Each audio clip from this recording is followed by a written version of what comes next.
¿ya? Entonces, tenemos el preoperatorio, el intraoperatorio, donde se va a hacer el área de la preanestesia, donde se va a volver a realizar una nueva valoración del paciente, de los estudios que se han pedido o que quizás en el momento de la valoración preanestésica solicitamos otro estudio para compararlos. Es donde vamos a realizar la preinducción, donde se va a canalizar una vía, se va a monitorizar, se va a poner medicamentos, ya sea para analgesia o para evitar náuseas y vómitos. Vamos a hacer lo que es la inducción, la inducción ya el momento de la anestesia en sí, donde hacemos el acto anestésico. Si es que hacemos una anestesia general, donde vamos a realizar primero una preoxigenación, luego donde se va a poner el opioide hipnótico, el bloqueante neuromuscular. Vamos a realizar la laringoscopía, la intubación y vamos a instaurar al paciente en lo que es la ventilación mecánica. Después de la inducción viene el mantenimiento, donde vamos a realizar ya sea con gases anestésicos o ya sea de manera endovenosa durante todo lo que dura el procedimiento, y vamos a realizar lo que es luego el despertar o la educción del paciente. Luego tenemos el postoperatorio, donde el paciente va a pasar a lo que es la unidad de recuperación posanestésica, que ya les voy a explicar más adelante en qué consiste, en qué funciona, y donde el paciente va a estar entre 1:30 a 2 horas, que es el tiempo en el cual aún está bajo el cuidado anestésico. Posterior a eso ya pasa a piso o pasa a una unidad de terapia intensiva, donde ya el manejo anestésico en ese paciente, si es que no se le continúa con el manejo de dolor, ya finalizó. Como les decía, vamos a entrar a lo que es el área de la preanestesia, el quirófano, todo lo que vamos a realizar en el quirófano, y en URPA todo lo que se realiza en URPA. El intraoperatorio, ¿qué comprende el intraoperatorio? Comprende desde el ingreso del paciente en el área correspondiente, áreas quirúrgicas, salas de exploraciones, hasta el traslado del paciente a la unidad de recuperación. Cuando ya estamos en el área de anestesia, cuando el paciente ingresa a quirófano, va a haber una enfermera, un personal de enfermería que va a realizar la identificación del paciente, va a revisar si éste tiene el consentimiento informado, va a revisar qué tipo de cirugía es, y bueno, se va a comprobar toda la preparación preoperatoria que el paciente ha tenido, es decir, vamos a ir y vamos a realizar un checklist de todos los laboratorios, de todos los documentos legales que el paciente tiene que tener. Y si el paciente tiene el ayuno indicado, si el paciente no cumple con estas premisas, bueno, la enfermera no va a permitir que el paciente ingrese a quirófano, se lo va a devolver al piso hasta que el paciente cumpla con todo esto. Ya si el paciente logra entrar a esta área de preanestesia, que en muchos quirófanos es una sala exclusiva, como un estar para el paciente. En los quirófanos de Bolivia generalmente, o de acá de Santa Cruz, se comparte lo que es la sala de preanestesia con la de recuperación posanestésica. Luego entramos a lo que es a quirófano, donde igual se va a volver a realizar una revisión y preparación del paciente, la preinducción, la inducción de la anestesia, el mantenimiento y la educción. Eso es lo que vamos a realizar en el paciente. Revisión y preparación. Vamos a revisar nuestros fármacos y material necesario para las pacientes. Generalmente cuando yo realizo mi anestesia hay 2 medicamentos que siempre los preparo, siempre están ya diluidos, que son la atropina y la etilefrina, porque la mayoría de los pacientes siempre tienen alguna reacción, ya sea por la técnica quirúrgica o por los mismos fármacos anestésicos donde se hipotensan o bradicardizan. Pero tengo que tener en el carro de medicamentos absolutamente todos medicamentos que me puedan servir para una reanimación en caso de que ocurriera un paro. Luego lo que se hace es comprobar el correcto equipo de lo que es la máquina de anestesia y del monitor. Generalmente la máquina de anestesia te va dictando los pasos que tienes que seguir para ir comprobando qué es lo que no queremos que nuestra máquina de anestesia tenga. No queremos que tenga fugas. En todo este circuito que ven de tubos corrugados, muchas veces o se rompe o no están bien conectados, entonces existe fuga de los gases anestésicos que nosotros estamos dando al paciente. Y ese es un gran problema en el momento en el cual nosotros queremos ventilar o intubar al paciente. Va a fugar el aire y no vamos a poder darle al paciente. Tenemos que revisar que esté con una buena conexión a oxígeno y si tenemos aire medicinal también. Tenemos que revisar, bueno, en algunos hospitales tenemos las bombas para administrar medicamentos, estas ya tienen que estar cargadas. El anestesiólogo tiene que revisar, así el anestesiólogo haga una anestesia raquídea, un bloqueo regional, una anestesia general, el anestesiólogo siempre tiene que revisar la luz de su laringoscopio y tiene que tener 3 tubos de diferentes tamaños. Para los hombres generalmente tenemos tubos de el 7 y medio, 8. Para mujeres tenemos del 6 y medio, 7, 7 y medio y el número 7. Ya de donde comprobamos siempre que los CAF, que las bolsas, los baloncitos de CAF de los tubos estén funcionando y no estén pinchados, porque si están pinchados y los intubamos a los pacientes, va a ser para que volvamos a sacar el tubo y volvamos a intubar. Son cosas básicas que aunque no crean que cuando a veces no se realizan, justo en el momento más crítico se las necesita y no los tenemos y es un correteo en quirófano buscando un laringoscopio que esté con luz, un laringoscopio que esté con pilas o un tubo que esté funcionando. También tenemos que revisar que todos los sensores de nuestros monitores estén funcionando.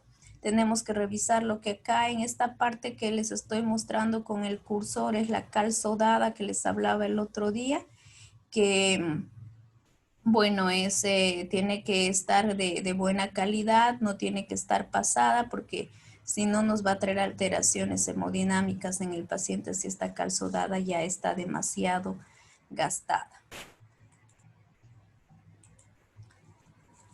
Como les decía, se realiza una revisión y preparación de lo que es el quirófano. Es un detalle, se revisa si está bien lo que es la mesa quirúrgica, nuestra aspiración. En caso vayamos a realizar un bloqueo regional, bueno, se prepara lo que es una mesa para bloqueo regional, ya sea raquídea, peridural, o sea un bloqueo regional, ya sea solo del brazo o solo de la muñeca. Posteriormente a eso ingresa, cuando ya tenemos todo chequeado, todo en orden, ingresa el paciente a quirófano. La licenciada le va a volver a hacer las mismas preguntas, las mismas preguntas que le han hecho en la sala de admisión, el nombre, de qué le van a operar, y ahora es ya norma que el paciente entre con el punto donde se va a realizar el corte o el miembro que va a ser operado pintado con una flecha. Esto debido, ustedes ya saben, a errores humanos que tenemos de que se operan muchas veces, por ejemplo, en una hernia inguinal que es derecha, a veces entran por el lado izquierdo.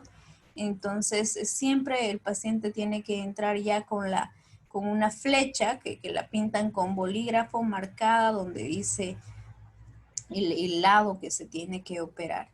El paciente ingresa, se recuesta y lo primero que el anestesiólogo realiza es la canalización de una vía. Nosotros no podemos empezar una anestesia si no tenemos una buena vía venosa. Y entonces, ya sea dependiendo del paciente, generalmente para todos los pacientes intraoperatorios solicitamos las bránulas 8, que son estas las bránulas verdes. Si vemos que la cirugía va a ser sangrante, Entonces podemos colocarle esta a la ploma, que es una bránula 16, y tomamos generalmente, si prevemos que la cirugía va a sangrar, generalmente hacemos 2 vías en ambos brazos, aparte de una vía central. Luego para los niños se usa la bránula 24 y la bránula 22, y la bránula 20 se usa para adultos en cirugías que no son muy sangrantes, que son cirugías ambulatorias. En la parte práctica les voy a mostrar cómo se realiza la canalización de las venas, que me imagino que ya la mayoría deben saber, para hacer netamente un recuerdo.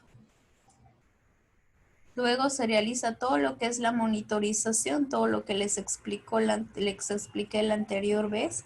Este monitor que ven en la cabeza del paciente es el BIS del cual yo les hablé. ¿Ok? Se realiza la monitorización del paciente, se vuelve a valorar el estado basal del enfermo, es decir, se toman los primeros signos vitales del paciente, con cuánto de saturación, presión y frecuencia cardíaca estamos empezando. Se realiza la valoración también de con cuánto de Orín estamos empezando, porque como les he dicho también es un monitor muy importante, la canalización de vejiga en cirugías que van a sangrar. Y se hace este listado de verificación de seguridad de la cirugía. Mientras el anestesiólogo está realizando todo el monitoreo, la canalización de la vena, las enfermeras nos ayudan y no les hace al paciente las siguientes preguntas. Por ejemplo, antes de empezar la anestesia, nos pregunta a nosotros si hemos confirmado la identidad del paciente, el procedimiento que se le va a hacer y si tiene su consentimiento informado. Revisa si está marcado el sitio quirúrgico o no. Se ha completado la comprobación de los aparatos de anestesia y la medicación anestesia, si ha colocado el pulsioxímetro del paciente y si este está funcionando, y le hace una nueva valoración rápida. Si el paciente tiene alergias a comidas, nos pregunta a nosotros si el paciente tiene una vía aérea difícil o si tiene un riesgo de broncoaspiración. También pregunta al cirujano y al anestesiólogo si es que hay un riesgo de hemorragia, o sea, si hay un sangrado mayor a 500 ml, o en los niños de 7 ml kilogramo, ¿ya? Y si nosotros le responderíamos que sí, que hay un riesgo de sangrado, nos va a preguntar, y al equipo quirúrgico va a preguntar si es que tenemos disponible, si es que se ha reservado en banco de sangre los paquetes globulares o plasmas que podamos precisar. Muchas veces incluso se llama nuevamente a lo que es el banco de sangre para que este indique que sí, que el paciente cuenta con sus paquetes globulares, con su reserva, porque no es fácil trabajar con el banco de sangre. No crean que a veces cuando el paciente está sangrando y nosotros pedimos paquetes de globulares, por favor, ellos primero dicen han reservado, el paciente ha donado y nos van dando largas. Es por eso que siempre el paciente ya tiene que haber hecho todo el trámite en el banco de sangre para nosotros inmediatamente pedir esos paquetes globulares. Luego, antes de la incisión cutánea, en el enfermero, anestesista y cirujano que tienen que estar ahí presentes para este chequeo, se ve si se confirma que todos los miembros del equipo se hayan presentado por su nombre y por su función. Confirman la identidad del paciente, el sitio quirúrgico y el procedimiento nuevamente. Luego, si se ha administrado profilaxis de antibiótico en los últimos 60 minutos. Generalmente todos los cirujanos indican como profilaxis el uso de antibióticos de cualquier cefalosporina. Luego, previsión de eventos críticos. Le pregunta al cirujano cuáles serán los pasos críticos o no, cuánto durará la operación más o menos y cuál es la pérdida de sangre prevista. Al anestesiólogo le pregunta si es que hay algún problema específico con ese paciente, y si él responde que sí, bueno, hace un una nota acá abajo donde indica cuál es el problema que este paciente pueda presentar. Luego se va comprobando por el equipo de enfermería si su material está con resultados positivos de los indicadores de que sí tienen las garantías de estar estériles. Si hay dudas o problemas relacionados con el instrumental o los equipos quirúrgicos. Luego, si tiene imágenes diagnósticas, ya sea placa, tomografías, se colocan en lo que es la fuente de luz para que se pueda observar durante la cirugía. Bueno, eso es todo previo a la cirugía.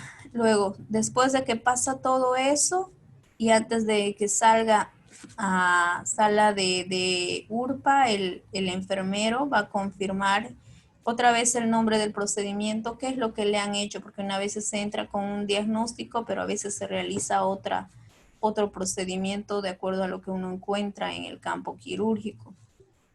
Se hace un recuento sí o sí de instrumentos, gasas y agujas, esto por un tema netamente legal, porque ustedes saben que uno de los mayores problemas legales posteriores es que por olvido o por un mal recuento se puede dejar gasas o incluso instrumentos o agujas dentro del paciente. Entonces todo eso se tiene que hacer un recuento verbal donde tienen que estar anestesiólogo, cirujano y la circulante de enfermería, ya confirmando que todo eso suceda. Entonces, luego se hace si hay problemas que resolver relacionados con el instrumental y el equipo. Y van y preguntan generalmente al anestesiólogo si hay algo que le está pasando en la solución o que tenemos que tener en cuenta, que ellas van a tener en cuenta para pasar a ese paciente a sala de recuperación, si ha existido algún evento crítico o si se le tiene que seguir administrando la sangre o si queda algún laboratorio intraquirúrgico que se ha solicitado pendiente. Toda esta hoja, bueno, es un listado de verificación que está normado por la OMS, que es por la seguridad del paciente, la han realizado en base a todos los problemas legales que se han ido suscitando en los últimos años. Esta hoja es un documento legal y tiene que ser firmado por el anestesiólogo, por el cirujano y por la enfermera. Ahora pasamos ya a lo que es el acto anestésico. Después de que pasa ese checklist, la enfermera da el visto bueno, por así decirlo, para iniciar ya recién el procedimiento anestésico. Realizamos lo que es la preoxigenación. Si es que en sala de recepción de pacientes no le han realizado la antibiótico-terapia profiláctica, bueno, se la realiza en quirófano. Esperamos unos segundos y se realiza ya lo que es la preinducción. Cuando ya realizamos todo eso y necesitamos, como la anterior vez les decía, en un paciente, realizar una monitorización invasiva, bueno, ya con el paciente con sedado se puede realizar lo que es la punción de la arteria radial, como se ve en estos casos. Ya en la preinducción, es decir, antes de realizar la inducción misma, se va a colocar lo que son fármacos sedantes o anestésicos que nos permitan que el paciente esté desconectado y tranquilo, porque el hecho de que el paciente esté en esa mesa quirúrgica los estresa demasiado. Entonces se les puede colocar, o por lo menos lo que yo coloco es midazolam, les hago endovenoso mientras estamos realizando toda la monitorización. Se les puede colocar fentanilo en dosis bajas y podemos empezar ya con la administración, como les decía, de lo que es dexametasona. Generalmente los medicamentos que yo uso en ese momento de preinducción son dexametasona, 8 miligramos, esto con el objetivo de prevenir náuseas y vómitos postoperatorios. A eso también le sumo lo que es ketorol 60 miligramos y inicio un goteo de tramadol. Esto con el objetivo de lo que es la analgesia preventiva, es decir, ya ir a copar los lugares donde sé que van a ser pulsores de dolor para que en el momento que se realice la incisión y todo el procedimiento ya estén bloqueados ese sistema de dolor que se genera en una cirugía. También les coloco lo que es ranitidina, esto por protección gástrica, y les coloco ondansetron para sumar acción a lo que es la dexametasona. Después de colocar todos estos medicamentos y colocar el antibiótico, le pido a mi residente o a quien me está ayudando que por favor empiece a desnitrogenizar al paciente, es decir, a realizar la preoxigenación. La preoxigenación es la administración de oxígeno al 100%, ¿ya? Esto con el objetivo de sustituir el nitrógeno alveolar por oxígeno. Por eso también algunos autores lo denominan como desnitrogenización. ¿Cuál es el objetivo de ir a saturar los alveolos con oxígeno y eliminar el nitrógeno que tenemos todos normalmente? Esto para tener una reserva pulmonar de oxígeno. ¿Por qué? Nos va a permitir prolongar el periodo de apnea segura. Es decir, va a haber un momento en el cual el paciente, por los medicamentos que nosotros le coloquemos, va a dejar de ventilar, va a dejar de respirar solo. Nosotros vamos a ayudarlo con la ventilación manual, como les indicaba la anterior vez, con una mascarilla y con la bolsa se le va a ir ventilando al paciente. Pero va a haber un momento en el que no vamos a ventilar al paciente. Ese momento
¿me están oyendo? Disculpen que se ha cortado la señal.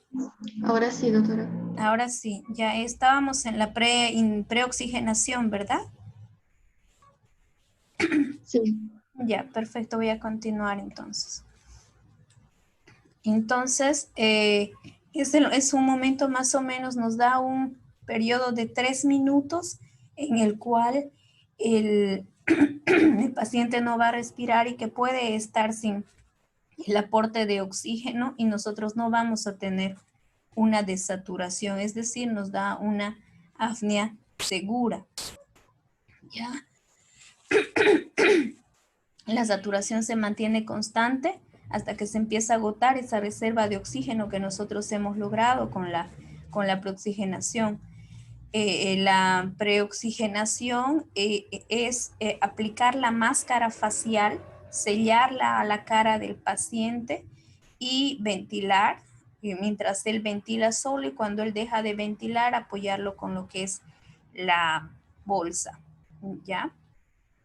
Esto se ha visto, se han hecho estudios de la preoxigenación, que es primordial realizarla sobre todo en pacientes obesos con patología pulmonar o pacientes ancianos.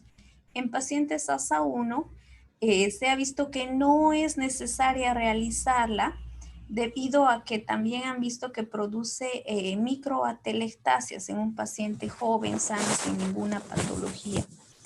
Pero en pacientes donde ustedes vean que sea una vía aérea difícil, obeso, anciano, con patología pulmonar, entonces que sabemos que la intubación puede estar difícil o que vamos a necesitar más tiempo de apnea o que tiene un sistema cardiorrespiratorio limitado, entonces en esos pacientes la preoxigenación es vital. Ya, bueno, aquí. Y bueno, se va a realizar, ahí como les decía, se sella al paciente la mascarilla para empezar con lo que es la preoxigenación. Y se empieza con lo que es la inducción de la anestesia intravenosa. Se realiza primero, bueno, mientras alguien está realizando lo que es la preoxigenación, como les decía, se va a realizar lo que es la inducción. Generalmente se inicia con la administración de un opioide. En Bolivia tenemos el fentanil y el remifentanilo. Luego se realiza con la administración de un hipnótico, ya sea ya podemos aumentar en este caso la dosis de midazolam o realizamos la administración de propofol o tiopental, que son los inductores anestésicos que tenemos. Se va a realizar la administración. En ese momento el paciente va a entrar en una depresión respiratoria donde se le tiene que ventilar manualmente y se va a administrar el relajante muscular, ya sea succinilcolina, tracurio, rocuronio, que son los relajantes musculares que tenemos acá y que se manejan en toda Latinoamérica. ¿Ya? Con la administración de todos estos medicamentos vamos a entrar a lo que es una parada respiratoria, es decir, el paciente va a dejar de ventilar totalmente, se va a realizar lo que es la intubación, que ya les expliqué la anterior vez, se va a comprobar la intubación, ya sea el otro operador va a realizar la auscultación de vértices pulmonares, bases pulmonares y a nivel de la boca del estómago, de epigastrio. Esto porque ustedes saben que les he indicado que muchas veces es difícil la intubación y a veces la metemos a esófago. Y si comprobamos que está en esófago, inmediatamente retiramos el tubo y volvemos a hacer otra intubación para ya pasar a lo que es la tráquea. Si se termina el tiempo, por favor, volvemos a entrar por esta dirección. Voy a volver a abrir la sesión. Bueno, se comprueba la intubación. Para comprobar la intubación, como ven en el dibujo de acá y la anterior vez les dije, también nos sirve lo que es la capnografía. Y bueno, vamos a ver la profundidad de la anestesia a través de lo que es el BIS. Para intubar en una vía aérea difícil siempre tenemos que tener la máscara laringea, cánulas de Guedel y bueno, otros dispositivos como ser un videolaringoscopio, un fibrobroncoscopio. ¿Ya? Entonces, la inducción de la anestesia comienza con la administración de medicamentos hipnóticos que originan una inconsciencia. ¿Cómo valoramos que el paciente está dormido? Va a haber falta de respuesta a estímulos verbales, pérdida de conciencia y vamos a comprobar reflejos de defensa. Generalmente los reflejos que yo compruebo cuando veo que ya el paciente, cuando ya le he administrado los fármacos, es el reflejo palpebral. O sea, le muevo las pestañitas y entonces el paciente ya no reacciona a ese estímulo. Como les decía, abolición del reflejo palpebral. Bueno, y el BIS y la entropía, si es que la tenemos conectada, tiene que estar por debajo de 60. Ahí sabemos que no se va a acordar de nada de lo que está pasando. Va a haber una depresión respiratoria por los efectos de los medicamentos. Como les decía, el paciente no va a ventilar. Se va a realizar la intubación endotraqueal o colocación de máscara laringea. Se va a administrar bloqueantes musculares, se va a comprobar mediante auscultación y medición de CO2 de la vía aérea. ¿Ok? Se va a ver si está colocado endotraquealmente y si hay ventilación bilateral. Si realiza la más común de las inducciones es la inducción intravenosa, donde les decía que usamos un opioide, fentanil, remifentanil, no tenemos al fentanilo, pero también se usa, un hipnótico, tiopental, propofol, midazolam y ketamina. La ketamina muchos no la quieren usar debido a que causa en el paciente alucinaciones, ya, y les lleva a un estado cataléptico y eso cuando las alucinaciones por la ketamina, si las dosis que tú has usado son altas, incluso se han reportado y hay reportes en estudios de suicidio por ketamina, ¿ya? Porque aparte que no solamente va a quedar en la inducción anestésica, sino que también tiene un tiempo de vida la ketamina que cuando tú quizás termina tu cirugía en 1 hora, tú lo despiertes, el paciente va a seguir con ese efecto de la ketamina. El etomidato que no tenemos en Bolivia, pero que es uno de los mejores inductores porque mantiene una estabilidad hemodinámica en el paciente. Los relajantes musculares que permiten la relajación de la musculatura faríngea durante la intubación endotraqueal, como el despolarizante, la succinilcolina, de acción muy rápida, que sobre todo la uso yo en pacientes con estómago lleno, donde necesito acceder rápido a vía aérea, y los no despolarizantes como serrocuronio, que ya permite el control de la vía aérea, la intubación, dicen que igual que la succinilcolina, pero ya en la práctica, usando el rocuronio tarda un poco más y el problema del rocuronio es que, por ejemplo, o sea, hay muchos, o sea, casi la mayoría de los anestesiólogos les gusta usar rocuronio, es un relajante anestésico muy bueno. Pero el problema es, por ejemplo, en una vía aérea difícil, si tú administras rocuronio vas a tener un acceso rápido a la vía aérea, pero si tú no puedes intubar con el rocuronio tiene un tiempo de vida más o menos entre 40 a 50 minutos. Ya, y tú no puedes estar con un paciente que no puedes intubar 40 a 50 minutos relajado, sin ventilar, cosa que la succinilcolina, que tiene sus efectos adversos porque causa como un movimiento muscular en todo el cuerpo cuando se la administra y luego el paciente a veces refiere dolores musculares después de la cirugía, el tiempo de vida de la succinilcolina ya es a los 5 o 10 minutos. Ya pasa su efecto, entonces podemos despertarlo rápido a un paciente al cual no se ha podido ventilar para que el paciente vuelva a ventilar solo.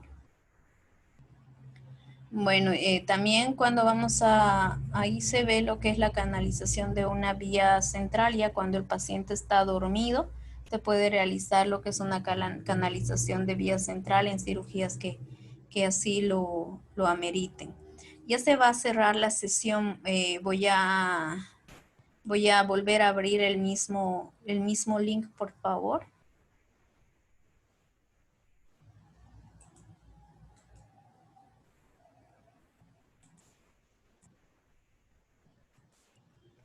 Ok, doctora. Ok.